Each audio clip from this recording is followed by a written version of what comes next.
Avtar Meher Baba Ki Jai. So let's start with my wish. Ashokji, you can start with my wish and then we pick it up from there. Avatar, Yeah. Thank you. Thank you. Avatar Meher Baba ki Jai. My wish. The lover has to keep the wish of the beloved. My wish for my lovers is as follows. 1. Do not shirk your responsibilities. 2. Attain, attend faithfully to your worldly duties, but keep always at the back of your mind that all this is Baba's. 3. When you feel happy, think, Baba wants me to be happy. When you suffer, think, Baba wants me to suffer. 4. Be resigned to every situation and think honestly and sincerely, Baba has placed me in this situation. 5. With the understanding that Baba is in everyone, try to help and serve others. 6. I say with my divine authority to each and all that whosoever takes my name at the time of breathing his last comes to me.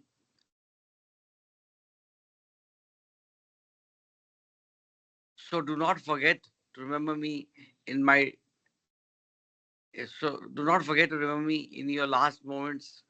Unless you start remembering me from now on, it will be difficult to remember me when you when your end approaches. You should start practicing from now on. Even if you take my name only once every day, you will not forget to remember me in your dying moments. Avatar Meher Baba ki Jai. Thank Over to you. you. Thank you so much. So just so that we just understand where we are in chapter 6. We are halfway through it. The name of the chapter is Ways to the Path and its States and Stages, which is chapter 6 of the Lesson Humanity Part 2. So let's go to the text now and continue. And I believe that we should be able to conclude on this chapter today. So, what we saw is the steps in the path. So, very early, um, let me just scroll through the pages so that we get back the context and then we can start reading. So, so Baba talks about spirituality and Maya, so illusion, and then slowly the person is able to understand and recognize the true nature of reality. A little bit about sanskaras and the law of the operation of karma. Uh, then he jumps into the margas. That's what I remember. So the three margas that are bhakti, karma, and yoga. And yeah, bhakti, yoga, dhyana, karma, right? So, and in the yoga marga, there's Hatha Yoga Marga. Yoga, Raja Yoga. Yeah. Yeah, Kama. Yeah, Yoga Marga is Jnana Yoga, I think, from what it says, and Raja Yoga I think so. encapsulates I think everything. so. Yeah, exactly. So Yeah. this is more, I don't know, it's a different interpretation, but I agree with you.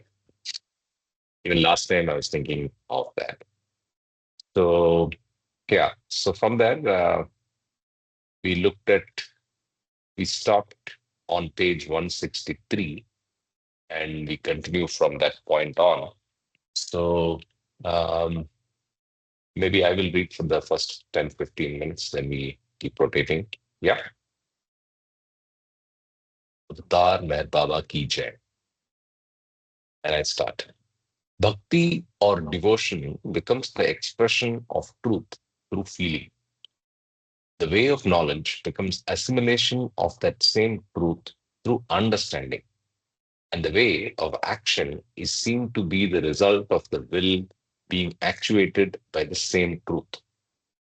So basically, this gives you an explanation of all the three margas.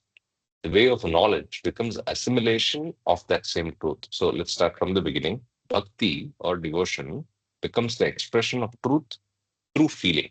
So there is a role of feeling of the mind. Next is the way of knowledge becomes assimilation of that same truth through understanding. And the way of action, karma, is seen to be the result of the will being actuated by that same truth.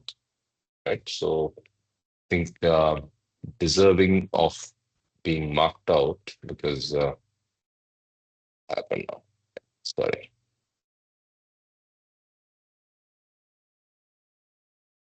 By the way, does this size look different from what you're used to generally? The text and the screen share?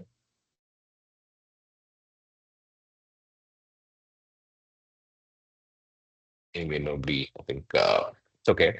I'll continue. No, In the it worldly is the same. stage, is the same? J Yeah. Baba, Karthik, it's the same, but I'm getting another box on top of the text. I don't know what it is, but it's got the red button. So it's the recording button which comes up. Uh, It's and just one small button. yeah, uh, a rectangular square and a red button. So it's okay. You can continue. We can listen to you and we can see the screen. Don't press any buttons, huh? Anyway, let's continue. In the worldly stage, man is drawn more to one way than to others because of the particular limitations of his character and environment. On the path, they blend with each other, and the aspirant gradually succeeds in emancipating himself from the specific restrictions of mind and heart. Even the dry, self imposed asceticism of yoga flower as the individual realizes divine love as he follows the inner path. It is possible by following any of the ways just discussed to lose the individual mind, the lower self, and yet retain complete consciousness. However, this is only true when the zenith is reached through the inner path. Zenith is reached through the inner path. So when you reach the zenith, you lose the individual mind, but you retain complete consciousness, right? The easiest and safest way to lose one's finite ego is by surrendering completely to the perfect master or to the God man, avatar, who is consciously one with truth. In them, the past, present, and the future of the individual are drowned. And during his implicit obedience to the master, he is no longer bound by those actions, good and bad. Such complete surrenderance is in itself complete freedom. Of all the high roads which take the pilgrim directly to his divine destination, the quickest lies through the God man, Christ, Messiah, Avatar. Second, I just saw this out. Read again. Of all the high roads which take the pilgrim directly to his divine destination, the quickest lies through the God man, Christ, Messiah, Avatar. In the God man, God reveals himself in all his glory with his infinite power, unfathomable knowledge, inexpressible bliss, and eternal existence. The path through the God man is available to all those who approach him in complete surrenderance and unwavering faith. To the one who has unfaltering love for the God man, the way to abiding truth is clear and safe. Such a one must waste no time playing with things that do not matter. Loyalty to the unchangeable truth, guided by enduring love, is the simple way that leads to God and abiding peace. Although God is more easily accessible to ordinary man through the God men, yet God also reveals himself through his impersonal aspect, which is beyond name, form, and time. Regardless of whether it is to be through his personal or his impersonal aspect, it is necessary that the aspirant seek him and surrender to him in love. When the aspirant contemplates only God without a second, there is no room for love for God or longing for God. The individual has the intellectual conviction that he is God. Here, the small h, he is God. So, again, I'll read the slide because it's the reverse of what the first person, second person changes. When the aspirant contemplates only God without a second, there is no room for love for God or longing for God. The individual has now the intellectual conviction that he is God. Yet, in order to experience that state in actuality, the aspirant goes through intense concentration or meditation on the thought and not the body, and not the mind, neither this nor that. Finally, I am God. In exceptional cases, the individual may experience through meditation what he has assumed himself to be.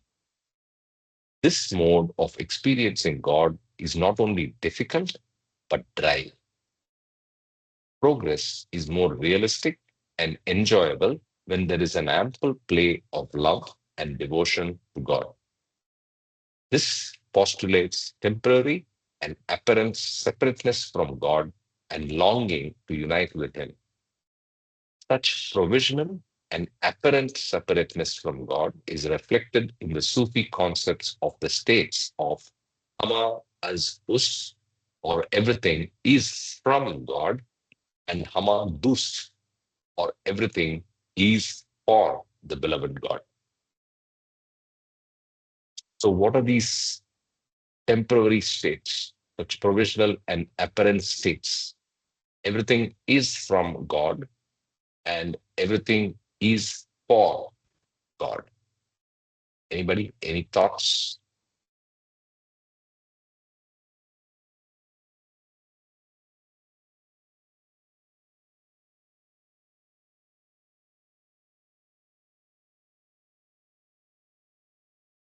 Okay, I think we'll continue to see if this is covered in detail. Your screen is got locked, right? It is not rolling up.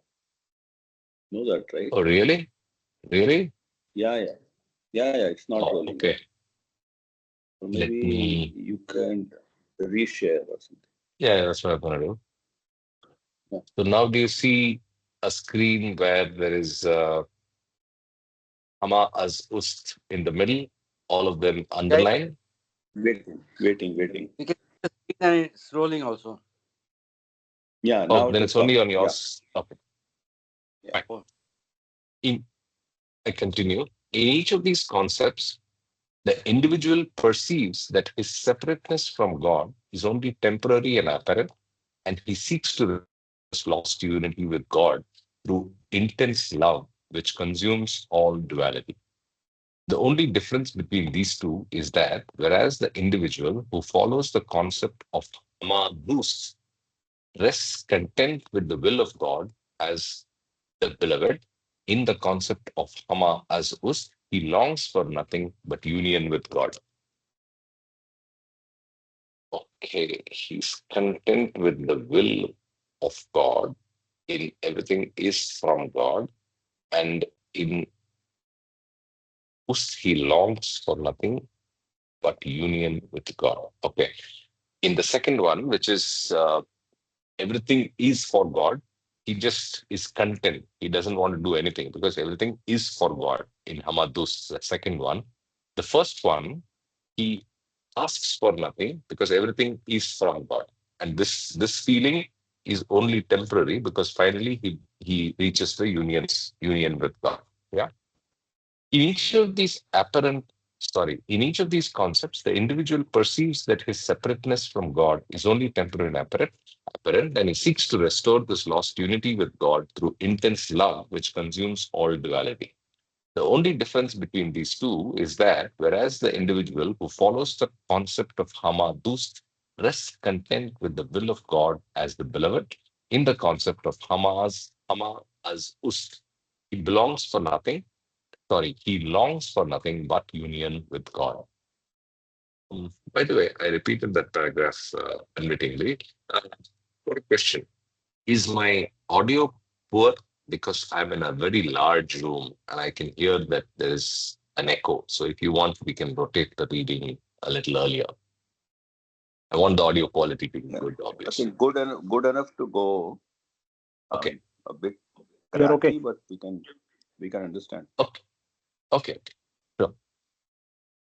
I'll continue. Since the individualized soul, which is in bondage, can be redeemed only through divine love, even perfect masters who attain complete unity with God and experience Him as the only reality apparently step into the domain of duality and talk of love, worship, and service of God. Okay. Divine love, as sung by Hindu masters like Tukaram, as taught by Christian masters like Saint Francis, as preached by Zoroastrian masters like Azad Taiwan, and as immortalized by Sufi masters like Hafiz, harbors no thought of the self at all.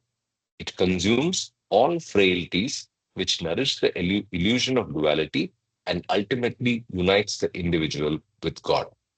The awakening of this divine love in the heart of the aspirant and the cleansing of his being is one of the functions of the God man and the perfect masters. The life of love of a perfect master is unperturbed by desires or duality. Once the mind of the aspirant gets a glimpse into this life of true values, it protests against the bondage of desires and the cage of the separated ego life. The perfect master acts from the truth, which he is one, and not from any limited ego consciousness. Hence, his help is more effective than all the unaided effort the aspirant himself can make. Perfect master does not give something which is not already with the aspirant in latent form. He unveils the real self of the aspirant and enables him to come into his own rightful divine heritage. Complete surrenderance to the God man is not possible for one and all. When this is not possible, the other high roads which can eventually win the grace of God are loving obedience to and remembrance of the God man to the best of one's ability. Number one. Number two, love for God and intense longing to see Him and be united with Him. Number three, being in constant company with the saints and lovers of God and rendering them wholehearted service. Sahavas. Number four, avoiding lust, greed, anger, hatred, and the temptations of power, fame, and fault finding. Number five, leaving everyone and everything in complete external renunciation and in solitude, devoting oneself to fasting, prayer, and meditation.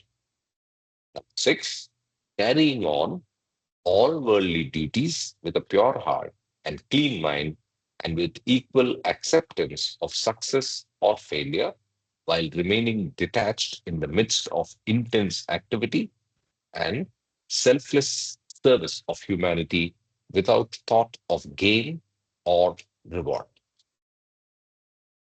Hey, Baba. So there are seven other Yes, yes, options other than the perfect master. Yeah, that's what came to my mind. There's uh, seven practical takeaways, and this is really very, very um, good suggestions on how to do one's how to behave and lead one's life.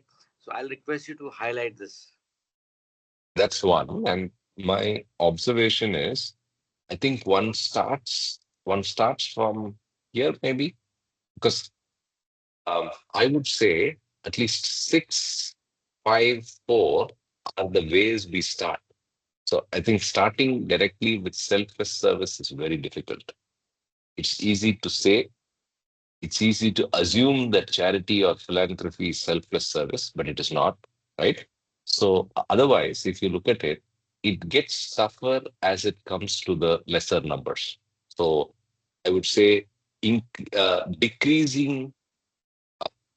I hope you're getting what I'm saying. So Yeah, it gets six is so it's like climbing the Mount Everest. So it can correct. be steps, 7 steps towards. And the first step is basically the closest or the toughest and finally closest to God. Anyway, that's just my observation. But then there's an inconsistency in that rule because this is not where we start. Point seven is not where we start generally. Anyway, as requested, first let me mark it out. Yeah, it is very profound reading. So it's a wake up call, Yeah. Jay Baba.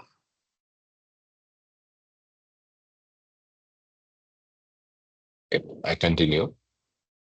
In the end, all walks of life and all paths ultimately lead to the one goal, which is God.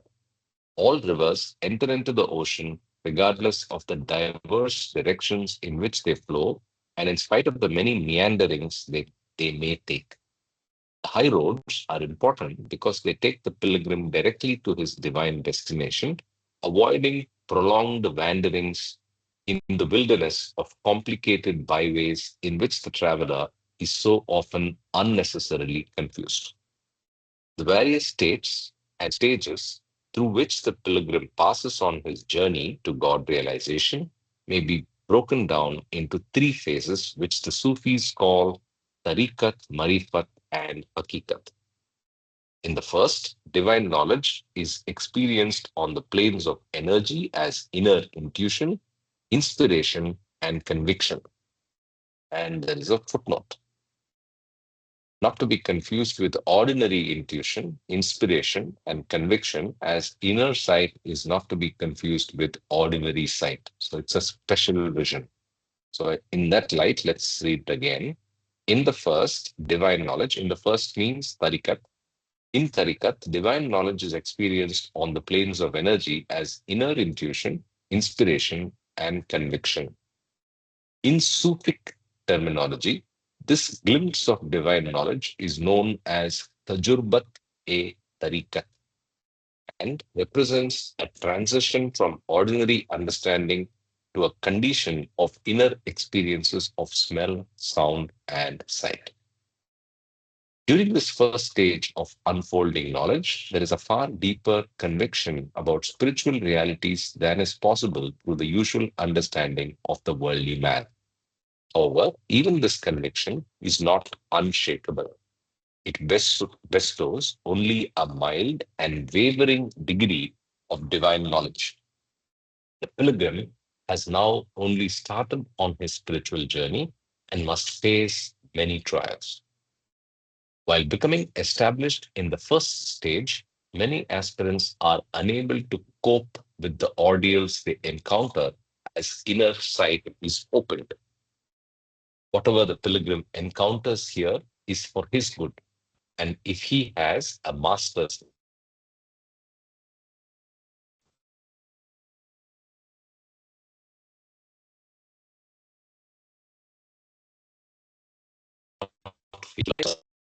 risking of all does occur through the possible misuse of the extraordinary powers associated with this plane.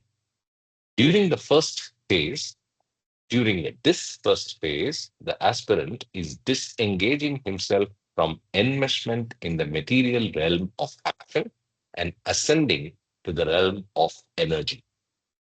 This is, uh, this is accomplished through the gradual dissolving of the multitudinous desires which chain his consciousness to the material world. Although the individual is now constantly dependent upon the finer realms of energy, mind, and divine consciousness, even while immersed in the realm of matter, still he cannot live freely in this realms because of his continued enslavement to the gross world. Moreover, he cannot receive in any appreciable measure the renewal which divine consciousness would pour into him due to the resistance offered by the entanglements of the dense material plane upon which he lives. Nevertheless, it is these divine radiations, meagerly felt though they may be, which enable the matter-ridden mind to face suffering and make the effort to rise in the higher realms of energy and mind.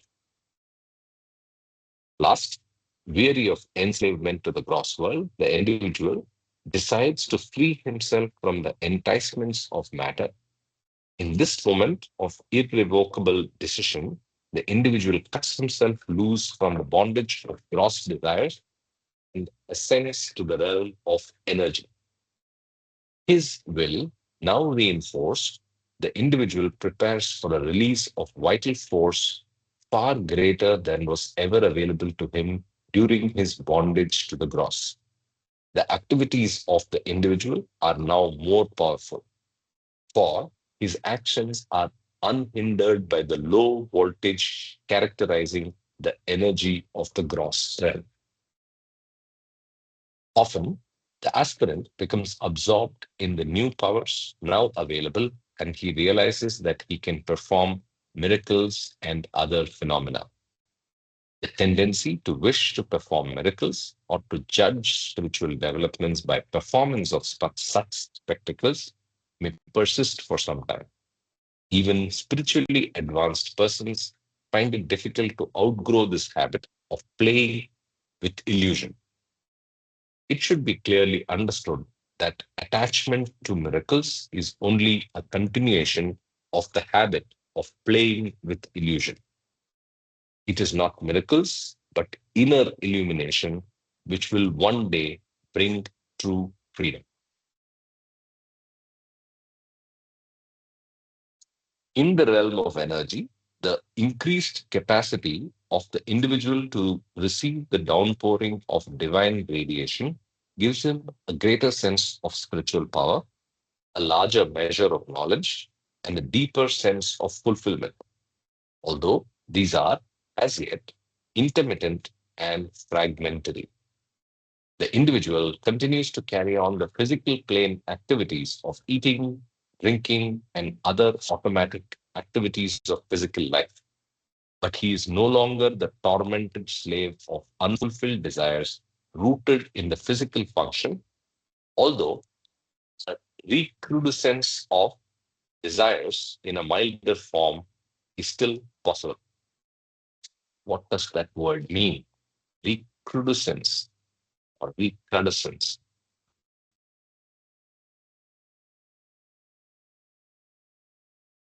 The recurrence of an undesirable condition. Recrudescence. Yeah, it's just basically becoming raw again from the web. So okay. So it just comes up, it just boils to the core, which is unfulfilled desires. Okay, I'll pause here. Any thoughts on tariqat? Tajurbat e tariqat.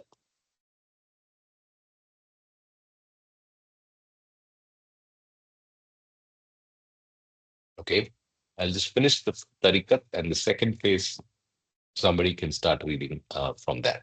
He is now subject, though, to new forms of restlessness. In desperate search for enduring peace, he determines to ascend to the still higher mental sphere upon which the realm of energy fundamentally depends for its sustenance. Having crossed to this realm, the pilgrim is now at the second phase of the journey, in which he begins to see the light of God. Unfolding divine knowledge now amounts to real illumination, and the aspirant is given knowledge of the past, present, and future. He is now firmly established in the divine path, and there is no longer any risk of his falling or losing his true illumination. There are still many trials, but he faces them with conviction, confidence, and resolution, which I believe is because he has crossed the fourth plane temptations, right? So the next para starts with the second phase. So anybody wants, Sanjay ji, are you in a position to read now? Then you can read and then Ashok. Yeah. Okay. Jai Baba, I think the comment here is basically the three journeys are once you have crossed the gross sphere of existence, transcended or transmuted the five physical senses, then you really become a spiritual pilgrim when you enter the first plane of involution. So that's the first journey from the first to the fourth plane, subtle sphere of existence. And the second journey is going through the mental sphere of existence, fifth and sixth. So I think that is the analogy out there with that Kubuli earth and all those kind of things. Jai Baba. No, no, exactly. So actually, so this is a four-step process as described earlier in other places. The bottom is Sharia, which is just ritual, organized religion. The first stage is, like you rightly said, the exploration of the energy aspects. Then you go to the mind and so on. Yeah, perfect. So it's just the Sufi terminology for something that we already know as the journeys. So yes, Sanjay ji, over to you. This second phase occurs at a point which is called Kubliyat, or God's acceptance of the pilgrim. Here, being endowed with illumination, he knows what trials lie ahead of him, but he also knows that he cannot fall from this fifth plane and is aware that he can meet any situation adequately. At a certain time, the pilgrim passes to the point described by the Sufis as marifat and sees God as he is. He is spoken of as being the sixth plane of ascent of the individual in his conscious return to the One. It is in the mental sphere, as was the fifth plane. In the sixth plane, the freedom, joy, and illumination that the soul experiences are all greatly enhanced as the mind is in direct contact with transcendental divine consciousness. The bliss experienced in this higher realm surpasses all possible pleasures experienced in the realm of matter or energy. There is now absolutely no resistance to the direct infusion of the unceasing radiation of light, power, wisdom, and bliss that overflow from the Godhead. The individual's happiness is unutterable, his vision undimmed, his power unrestrained, his peace undisturbed, and his understanding suffers no slightest momentary impairment. He knows no lack of any kind. He continually sees God as he is. Quite a good, nice description. As all the individual enjoys in the mental realm is still not self-sustained, but is continually supplied by the never-failing emanations from the transcendental Godhead. Let me read it again. All that the individual enjoys in the mental realm is still not self-sustained, but is continually supplied by the never-failing emanations from the transcendental Godhead. Although the mind is completely surcharged with the heavenly abundance which transcends upon it.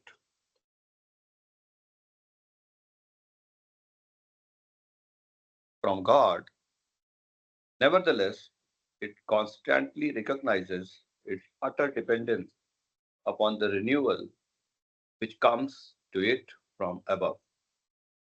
The higher realm of mind is no less dependent upon the transcendental Godhood that are the lowest realms of energy and matter. For the individual, though enjoying permanently the free life of the spirit, still has not attained unity with the Godhead. He has not yet transcended duality, nor realized himself as the infinite one. In short, man on the gross plane makes direct use of energy and mind through the gross sphere, and he can experience only such joy, power, and knowledge as the limitations of the gross permit. Man on the subtle plane uses energy directly but uses mind indirectly, that is, through the subtle plane. Also, his joy, peace, and understanding are still severely curtailed by the fact that he cannot make direct contact with mind itself. Man on the mental plane can use energy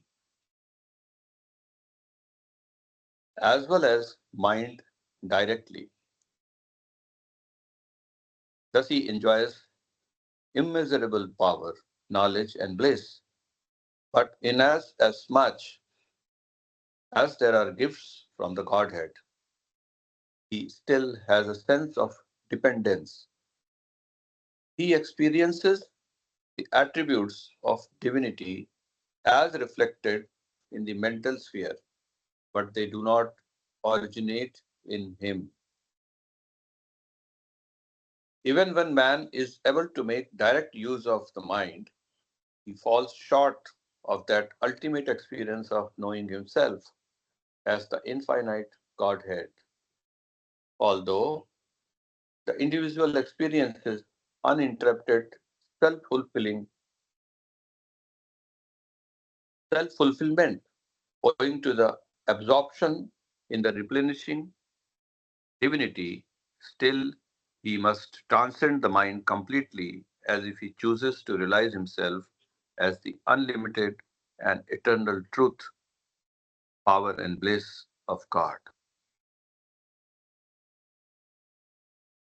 At this stage, the traveler sees God as the sole reality, but he may remain absorbed in this sight of sight as he may cross the final gulf and become one with God.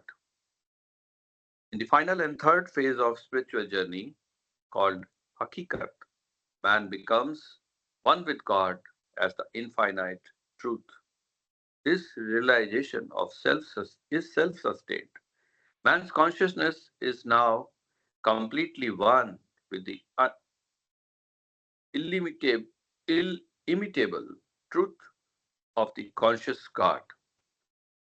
The individualized soul has completely transcended the mind and established unity with the Godhead, thereby realizing itself to be the fountainhead of infinite love, infinite peace, infinite bliss, infinite power, and infinite knowledge. These attributes are now no longer received by the individualized soul as emanations from the transcendental Godhead, but are experienced as being the soul's own inalienable characteristics. Nor is this state of superabundance merely one of self sustained and unmarred spiritual self efficacy. It is spontaneous overflowing in which divine consciousness sheds the glory of the superabundant life upon one and all. In this state, God knows himself as God. The goal has been reached. Any comments we can discuss? Yeah, can we read that part where they're talking about infinite power, bliss? There are five elements. Normally we think of power, knowledge, and bliss, but there were five elements in that. One second. Yeah, infinite love. So they've added infinite love and infinite peace. Peace. Peace. Yeah, yeah, yeah. That, that's Notice quite that. that's quite profound. You can perhaps underline that or highlight that. The Yeah, individualized yeah, soul yeah. has The completely whole paragraph. yeah, whole paragraph. Yes. Thank you. You can actually add all the alphabets from A to Z if you want, But I think this is just contextual, in the sense. Yeah, it is So I it know, context. I says know. Satchitananda. God, Paramatma is Satchitananda. That's an infinite power, knowledge, and bliss. All the other things are just, complementary stuff. Jai Baba. Because, like you said, it actually contains literally everything that the state and is all encompassing. So you can actually put the whole dictionary and still it's not uh, a wrong reference or a wrong explanation. Yeah. Okay, let's continue. Yeah.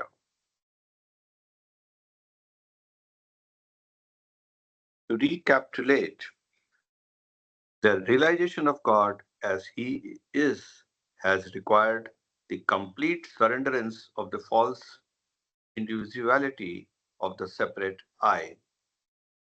All sense of separateness and duality is only illusion, sustained by the sanskaras impressions of the ego life and expressed through lust, hate, and greed, through a pure life of selfless love and service, and by the grace of God or a perfect master, it is possible to brush away these limiting sanskaras.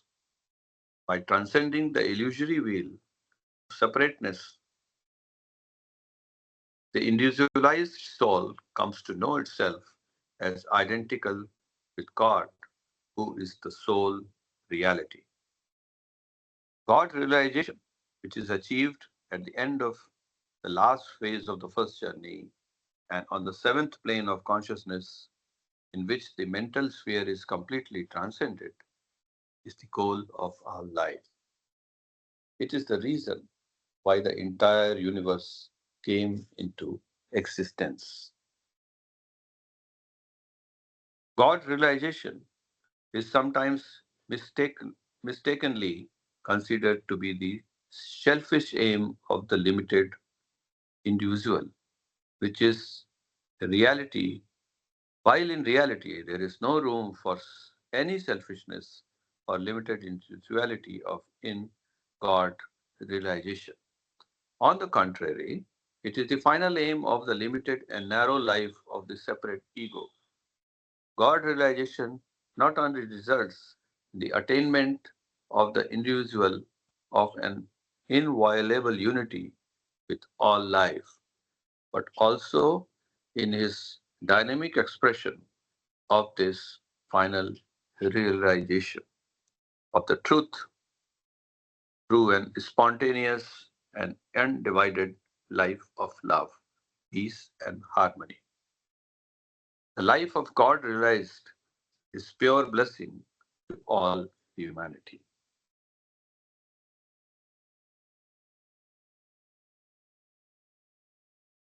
Within this state of God realization, God is known and experienced to be the only reality, and as there remains nothing further to know, one aspect of this divine consciousness is omniscience. Since God is experienced as being the only one, without a second, having no rival to overcome and no limitation to transcend, the individualized soul realizes a second aspect of supreme consciousness to be omnipotence. Since God is also experienced as unconditional, omnipotent, spontaneous joy continually be welling up with the soul, the third aspect of divine consciousness is realized to be unlimited bliss. Yeah. These attributes of omniscience, omnipotence, and unlimited bliss are not divisible parts within infinity, but differentiated qualities of one indivisible infinity, being in, indivisible infinity. Being indivisible, no one of them is in any way curtailed by another. Since they interpenetrate each other completely, none can, none can or does exist without the others. Just to be. In God consciousness, to know is to exist as blissful power. To exist as power is to know oneself as unbounded bliss.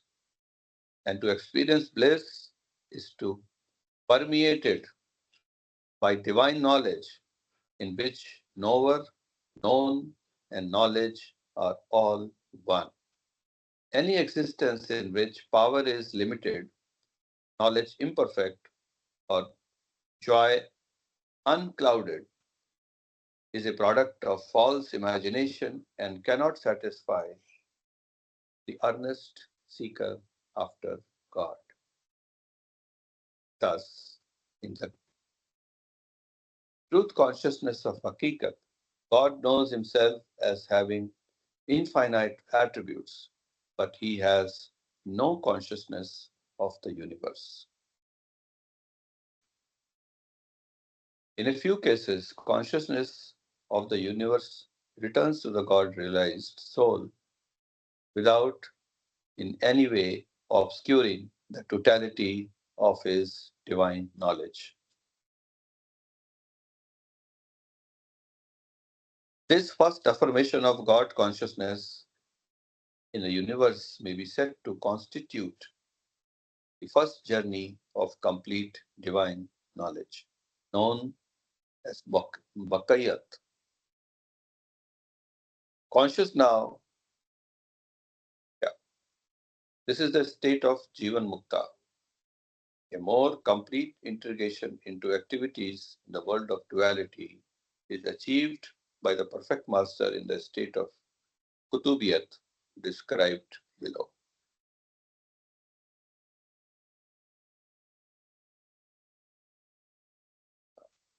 Yeah. This first affirmation of God consciousness in the universe may be said to constitute the first journey of complete divine knowledge known as Vakayat. Consciousness now of the universe through the being of Jivan Mukta or Azad-e Mutlaq or Vakabillah. God does not regard it as other than himself. Not only his knowledge, not handicapped by the consciousness of the world, it, it, that is God's knowledge, uses the shadow, that is creation, which it has itself created as a medium through which it finds expression. In this state of Vakayat, God not only knows himself as God, but also as everything. He now experiences his own infinite attributes of consciousness, omnipotence, and unbounded bliss, also in and through the consciousness of the universe. God knows himself as being everything, and everything as being himself. His knowledge of himself includes the knowledge of everything in illusion. God enjoys the same infinite and unlimited attributes as in the first state of Hakikat, but their expression within the illusion of duality is naturally determined by the earthly vehicle in which the individualized soul functions. The God realized Jivan Mukta, though living in a world of duality, is aware only of the unimpaired unity which sustains and pervades the universe. Such a one experiences constantly a love which knows no limitation through time, circumstances, or mood. Though the Jivan Mukta lives and functions in the world of duality, his consciousness dwells beneath the appearance of things in the underlying reality of his self in God. In this manner, such a soul creates no cleavage between the illusionary and real world, nor does being in the world constitute for him any limitation on the spontaneous flow of divine love. On the contrary, the world, with all its dual aspects, becomes the medium to which his infinite love operates automatically. In this phase of realization, the individual enjoys the limitless attributes of God, but does not feel impelled to use them for the benefit of others. It has become fully conscious of his impersonal divinity, which automatically permeates and controls all aspects of the universe.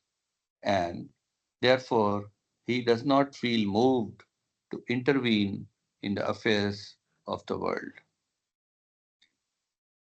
Active interest in cosmic processes or activities of the illusory universe is possible only when the third journey from Bakaiyat to Kutubiyat or Sadguru, that is perfect master state, is completed.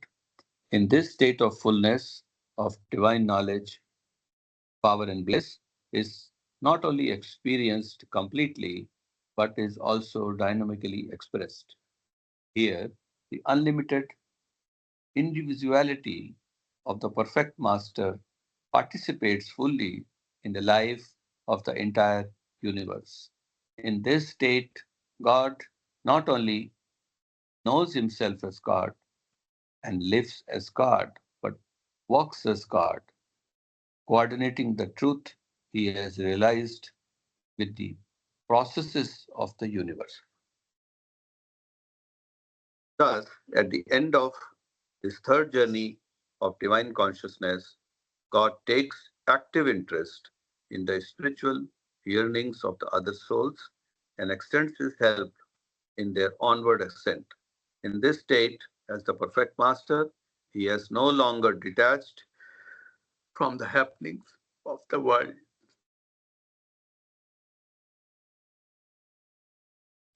So from Hakikat, we go to Jivan Mukta. That is, um, there is another term for it.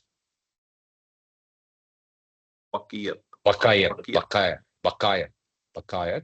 And now we are at Perfect Master, which is Kutubian, third journey, right? Yeah, it has come from Baka, I suppose. Yeah. Yeah. Oh, yeah. Correct. Correct. Yeah. Yes. Okay. So that line continues. So maybe you can, there's a comma. Baka. So you can, yeah, you can just read again from this. I'll scroll so that it's continuous At in the this end of the state. of divine consciousness, God takes active interest in the spiritual learnings of other souls and extends his help in this onward ascent. In this state, as, as the perfect master, he is no longer detached from the happenings of the world.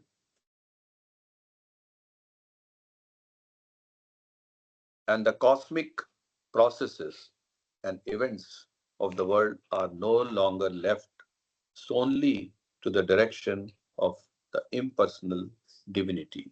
God himself has become a person who is simultaneously fully divine, fully human, and he takes under his personal and conscious supervision the groping, struggling life streams within the universe.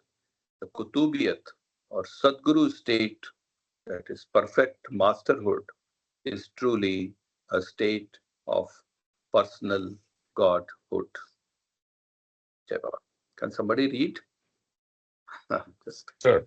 Actually, I think this is the last few paragraphs. You can finish okay. this and then next Yeah. chapter. Yeah. His omniscience and unlimited love impel the Kutub or Sadguru to use his unlimited power freely for the spiritual benefit of all who deserve his grace. He goes halfway to meet aspiring souls and accentuates their progress. communicating to them his boundless, overflowing love to the extent that they are capable of receiving it. This is a state in which God himself offers himself to himself with capital H, to himself with a small h, in measureless abundance, in and through the universe of duality. Throughout his expression of personal interest in the life of the universe, the Sadguru never becomes entangled in duality. He is never bound in any way to the world of forms in which he is expressing his dynamic and unlimited personality. When this divine game in the world of form is over, he drops the link to his own bodies, physical, subtle, and mental, and with the universe, without sense of loss of pain, he withdraws from the scene of his divinely expressed life in expression, in illusion, and draws to a close his creative manifestation in the universe. Withdrawal from participation in the universe of duality does not in any way impair his consciousness of divine knowledge, nor his conscious, constant, and unbreakable experience of the infinite power and bliss. He continues to remain conscious reality actively in the world constituted only action in an illusory universe. Withdrawal from it is only withdrawal from the unreal through which he chose to manifest for the liberation of those still in bondage and is termed the fourth and the last journey. Jai Baba. Interesting. So let's try to visualize this. And yeah, please go ahead, Ashok. You had something to say. Yeah, I was saying that the phrase "tormented realities of desire." It has come in the reading. I, it's a it's quite back, but I think the tormented realities of desire and hakikat. Uh, there is also a movie, and it means truth. So I never realized that in childhood I had seen a movie hakikat. But anyway, so it's all comes back. Jai Baba. Absolutely.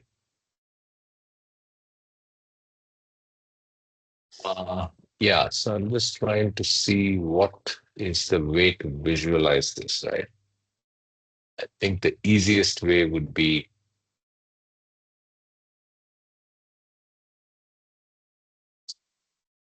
I have a suggestion, Karthik. Those yeah, please. steps which was there, we can put it in a step form. Means from 1 to 7. 7 is quite, uh, you reach it gets tougher. So maybe we can later on do it, but we can put those 7 steps or 16. 7 takeaways, practical takeaways, which came in the reading as 1616. Yeah, sorry. Yeah. Go ahead, sorry. Ashok. No, I was saying that there were 7 takeaways given in the reading, very important Mhm. practical takeaways on how to, you know, how to behave and how to reach our goals, and we can put it in a step form. What I'm thinking, or is what I'm suggesting. Yeah, I was also thinking of a step only. So what are the steps? I'm not talking about the seven specific steps that probably you're talking about, but I'm talking about the uh, the Shariat to Kutubiyat steps. You know what I Oh, mean? acha. Yeah, okay, okay. Right. So I'm talking about uh, let's say you start at Shariat, right? And then you have no, tarikat. Then you have, I think I spelled it wrong, marifat. Then you have marifat, hakikat. Then you have bakaya, and kutubiyat. Right. So now let's first see the planes. No, I'm just trying to use a visual to improve our understanding and absorption of what we are just learning, right? So Yes. is the screen still visible? Yes. Yes. Except the Okay. last one is text. So last one you have to. Yeah. I'll follow that. खत्म Thank हो you. गया उधर Qutubi everything is over perfect No, master हो गया I नहीं मैं एक और पूछने वाला हूँ अभी. एक और बचा है, and that is the avatar. So where does the avatar come here? On the top. That's it. That's it. yeah No, but it's not a no progression. It's not a progression because it is an yeah appearance that does not go through this process. एक बारी जाता है इस process में. After that, he appears based on the wick of righteousness burning low, or basically when the cycles of time need the appearance of the avatar, he appears, but he does not have to go through this process. No, And he doesn't have to go second through. thing, Man second has to. thing, One. Jay yeah. Baba. I'm saying that can we link it to planes? I don't know. Yeah, exactly where I'm coming. That's why I started this process. So we'll link it to the spheres first. So Okay. yeah, right. So if you take the spheres, um, we started the Shariat. Obviously, there is nothing. There's no sphere at all, right? There's no, No, no it is the gross sphere. planes. The chariot, That's chariot just is the gross, gross sphere. only gross. Correct. Yeah. So this is only gross, correct? And this is only gross.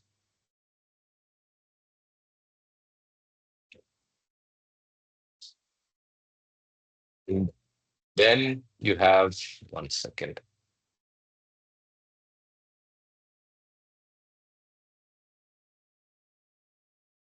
Here, from where to where is the fourth plane. So this is up to Tarikat can be Tarikat. subtle, 1 Tarikat to is, 4 marks, yeah.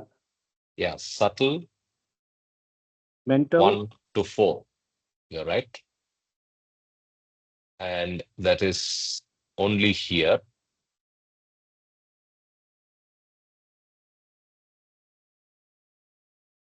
And if you move to Marifat, it is 5 and 6 mental.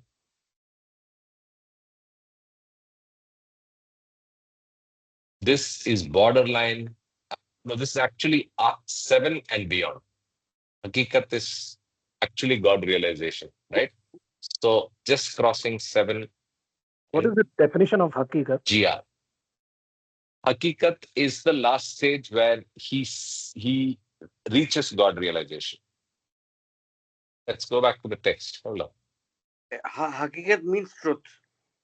Yes, Hakikat means truth, but then it's the space of realization before Bakayat. So yeah, God enjoys the same infinite so Hakikat. No, this is Bakayat. So before Bakikat. So truth consciousness of Hakikat, God knows himself as having infinite attributes, has no consciousness of the universe. In a few cases, consciousness of the universe returns to the God realized soul without any way obscure. Yeah, so this is basically God realization. So after seventh plane or point of God realization is Hakikat, right? So in fact, we will say after and GR. Then So the next in one in is in definition of Hakikat in glossary of God speaks, Hakikat is truth or reality. And then there are mhm, two types. Hakikati insani, insan is mhm, man, the reality of man. The state Okay. of the sixth plane saint who sees God face to face. And then Hakikati Muhammadi means the reality of Muhammad, perfect masterhood, the 10th state of God, which is again, yeah, the God realization. Hmm. Okay. And But Bakayat. Bakayat is there in the glossary? No, is not there. Baka is abiding. So I think Bakayat is the Sahaja Samadhi state, which is the Jivan Mukta and Bakabila state. And Kutubiyat, of course, is perfect master. So Perfect Sadguru master. state, Kutubiyat. So Correct. Bakayat is more, you can say, Hakikat is Nirvikalpa Samadhi, and Bakayat can be Bakabila or Sahaja Samadhi of the Correct. Jivan Mukta. Correct. Correct. But I hope this is this we agree on this and kind of also mentally uh, lock this up so that it's clearer, right? I hope this was useful in that manner. Yeah, it is useful, but can we just be a little clear on bakayats? Kama, why don't you See, repeat? Bakayat means Baka. Baka means abiding. See, Abide. you have to understand Fana and Baka. Now, the interesting thing is that Fana and Baka is also experienced by normal people, like people in the, like first plane to the sixth plane. You have different types of Fana and Baka. But the real Fana, we know first stage of Fana is Nirvana, and second stage of Fana is real Fana is Nirvikalpa Samadhi. Now, Nirvikalpa Samadhi is for the Paramahamsa and the Majzup state. Then, and we know that Paramahamsa is basically at the Turiya Avastha, which is alternating between God consciousness and body consciousness, which is Nirvikalpa Samadhi for the Paramahamsa. Nirvikalpa Samadhi for the Majzub is only God consciousness state. Whereas with the uh, Jivan Mukta, it is basically Bakabila, Atma Pratishtapana, where he is abiding in God simultaneously and spontaneously abiding in both states, God consciousness and body consciousness. So Baka is more about the body side, but Jivan Mukta is basically the state of a Jivan Mukta. And when you difference between even the Sadguru is in Sahaja Samadhi, the difference is Jivan Mukta is passive because he doesn't deal with the public actively, whereas Sadguru, as we know, is an active participant with the public. So Bakabila is applicable to both. Bakabila means Sahaja Samadhi, but because the perfect master function, it is given the term Kutubiyat. So Sulukiyat is Bakabila, whereas Kutubiyat is the state of a perfect master. Jai Baba. And Madzubiyat is for the Hold on, Madzubs. hold on. Say that again. How does Sulukiyat and um, See, see, Kutubiyat is the state of a perfect master who has an active function in the universe. Sulukiyat or Bakabila is the state of the Jivan Mukta, where he's in a passive state but has the same, the Sahaja Samadhi of the Sadguru. Because we all know that all the four categories are God realized. They are all in one God consciousness. Only their functions are different when they come down to body consciousness. So Madzub's state is called Madzubiyat. Okay? And the Paramahamsa is called, he is in Turiya Avastha. And the Jivan Mukta is in Sulukiyat, Bakabila. And the Sadguru is also Bakabila, but he is Kutubiyat because his function is much more active. Like this is my understanding. Jay Baba, beautiful, Kama, beautiful. Kama, I hope it clarifies, Ashok. Yeah, yeah, one question, Kama. Just can I ask one question? of Uh, course, of Yeah, course. yeah. so between Bakayat and Kutubiyat, can we add another step called Salukiyat, or you said something, right? No, Sulukiyat and Bakayat are probably the same. It's just different Yes, I Oh, think okay, terminologies. okay, okay. Thank you, Jai Baba. he has a Meaning, Bakayat point. can be like, I think the so. I have Paramahamsa is one in, more. Sorry. just one clarification. Paramahamsa is Majzub Salik because he's sometimes in Fana, in sometimes in Baka. Okay, real Fana or real Baka. Whereas the Jivan Mukta is both at the same time. That is why it is real Salik is Bakabila who is in Sulukiyat. Okay, go ahead. Karthik, you had a question? No, I didn't have a question. I think it's very good summarization, and I think not that it's conclusive. We will get doubts again, but way better than before, and I think it's super helpful. Thank you. Yes, yes, You Karthik. you look In- at the you look at the page number 278, that table, and keep looking at it frequently. That will help you to get these categories much more succinctly. Yeah. God speaks. 278 God speaks. Yeah. Yeah, that table which has all the four categories. Yes. Okay. Okay. All right. So, any other thoughts and questions? Mama Ji is unusually quiet. By now, he would have thrown three googlies and a bouncer. Baba is in Mamaji is Fana state now. out of context here because of the absence for a long time now. So I'm trying to recollect and say, recreate things. So that's why I need to be silent. Always remember, whatever is there, whatever is being said, whatever is the God state is already in latent form.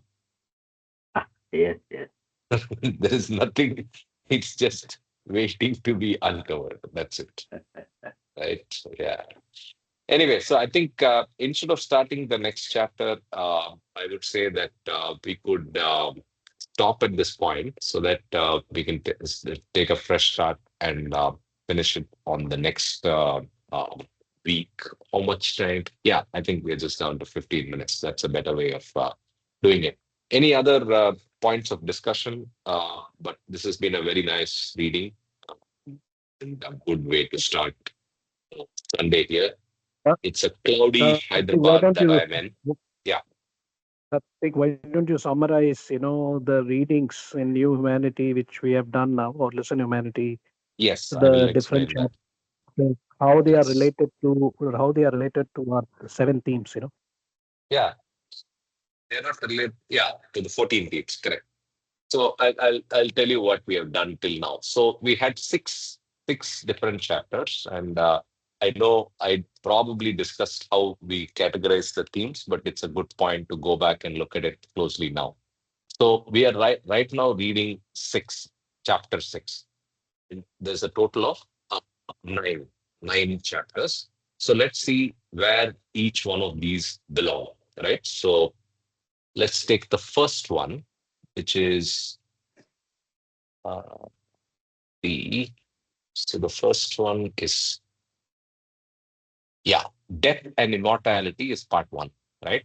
So we believe that death and immortality should belong to as the first reading before once one gets into reincarnation and karma. Why? The treatment of death and immortality is more thorough and sets the stage for going to part one of reincarnation and karma. So the next time we do discourses, we believe that we will start with that and then get to reincarnation and karma. Then part two, cycle of sleep and waking. There is an elaborate treatment of the states of dream, deep sleep, and wakefulness. And that's this chapter. And we believe that sits under God. And why? And exactly before arriving at self knowledge. And the idea is in stages of the path, there is a mention, a very brief mention of sleep state. In fact, I think it is there even as a sub topic, right?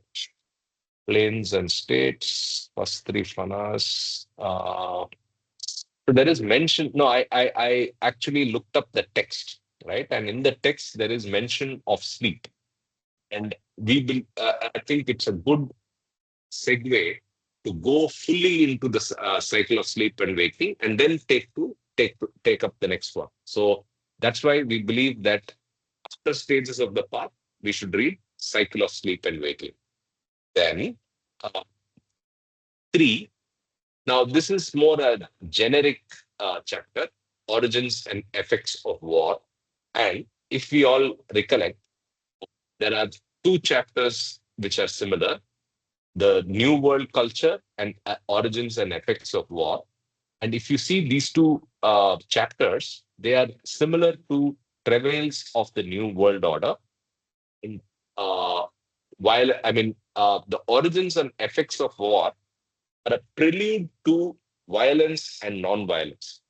Violence and non-violence is a very, very small chapter in Discourses, but one of the most profound and most deeply thought-provoking, right? So, but if you see origins and effects of war, the treatment and detail to which Baba has gone into in Listen Humanity really sets the stage of what is the true nature of violence. So that's the first thing to read. Then we should go to violence and non-violence. Okay. Yeah, New World Culture. Before that, there is also a chapter on freedom. Now, I put freedom. In fact, Kama, I didn't discuss these three things with you, but I did some research and then put it here. Okay. So if you look at notes on freedom, the way Baba treats what is freedom, right, is very thorough and different from Discourses. But in infinity of the truth and in the progress of the individual in the spiritual path, he needs to first recognize what is freedom. And so obviously it belongs in spirit and matter. And exactly it belongs uh, before infinity of the truth, because there the topic of what is freedom is also referred. So basically, 5 notes on freedom sits between live for God and die for God and infinity of the truth. The travail of the new world culture follows travail of the new world order. And finally, the origins and effects of war is just succeeding that. So that's 3, 4, and 5. Today we read 6. So now we have a question. Where does this fit in? Where do we put the ways to the path and its states and stages?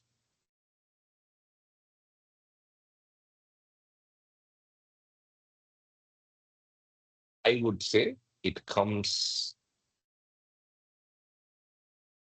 Tama, what are your thoughts? Where should this come? I think So avatars and perfect masters would be a good place because it shows you the stages going from an ordinary human being to a spiritual aspirant and a pilgrim and then God realization. after true discipleship. Oh, okay. In terms of the sequence, okay, So that would be a yeah, little. in the sequence, avatars and perfect masters agreed. But then Yeah, but after true there is in discipleship, discourses there is in discourses called the stages of the path. You remember? yes, there is. That is in spirit and matter. That's very, very broad and brief stages of the path. I think maybe we should switch here. Uh, uh, Stages of the path. Wait, let me just find where that is. It's in spirit and matter, I remember. Stages of the path. This is. Oh, it's under God. Yeah. Correct. It's under God. Stages of the path, right? So maybe I think either here after stages of the path or I would say it more fits in between true discipleship and ways of the master, and then you go to man, God, and avatar.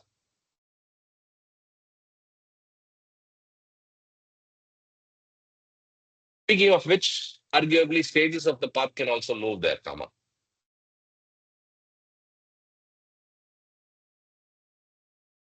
Hello, are you there? Jai Baba, Sorry, what is the question? No. So One speaking second. of which, there are What two was choices. One Yeah. is we can put it under God, near, before or after stages of the path. Choice two is what you Okay. initially proposed, which is avatars and perfect masters. Put it after uh, true discipleship. My suggestion is even stages of the path can move to avatars and perfect masters, because and we Yes. do stages of the Correct. path, then do stages of the path as per lesson humanity, then go to ways of the master. Correct. Okay. We are on the Okay. same page. So I am making those moves. Yeah, Ashok, you were saying something. I'm just saying something that, of course, you guys are doing an analysis, but it can't be mutually exclusive, or is it? Is it No, just? no. Even these themes are not cast in stone. Okay, it's only a student or a serious student's view. Because even I would say I am a student, Kama is a student, everybody is student only. Okay. Only thing is, a serious student is doing this to mentally organize his learning process, Yeah, absolutely. And I'm saying that, you know, and there it's could, debatable. yeah, Like it you is. may have a different view, I'm and not that's debating. what we're trying to do on the call. No, I'm not debating at all, because Hmm. uh, so many intelligent minds working on it. But I'm saying that one theme can also have a place with another perspective or theme, because it can common elements, or it, Good point. it's just that I appreciate what has happened in the last 4 years, and lot of intellectual hard work has gone. I am not a so uh, you know well qualified even to interpret all this, but I'm just saying that what came to my mind, or probably Baba just said it to my mind, is that there can be one theme which is having uh, application in other areas, or there is common application. Jai Baba. Yeah, semantically, what you're saying is the themes can be multiple. So if there is a chapter in discourses, it could belong to two places. I've had that doubt many times, and you are absolutely right. It is possible, but we choose the one that is more relevant and leave it at that. Okay. Right? That's great. Great. Yeah. But very good point. From a learning standpoint, yes, you're right. That kept hitting me as well. Many chapters are like that, where I- it could belong to two themes. So you take the more dominant theme Correct. and leave it at that. I'm thinking as a student only. Yeah. Absolutely. Cool. All right. So interesting stuff. We had fun today, I hope. And with that, we will wrap up today's reading. And next Sunday, we will take attitudes for aspirants and other groups. And other groups, he specifically has special reference to Harijans, Baba's work with Harijans. So he will talk about that. And then there is love and God, and then help to others, selfless service. That's the last chapter. Those are the three chapters. After which God speaks, awaits us.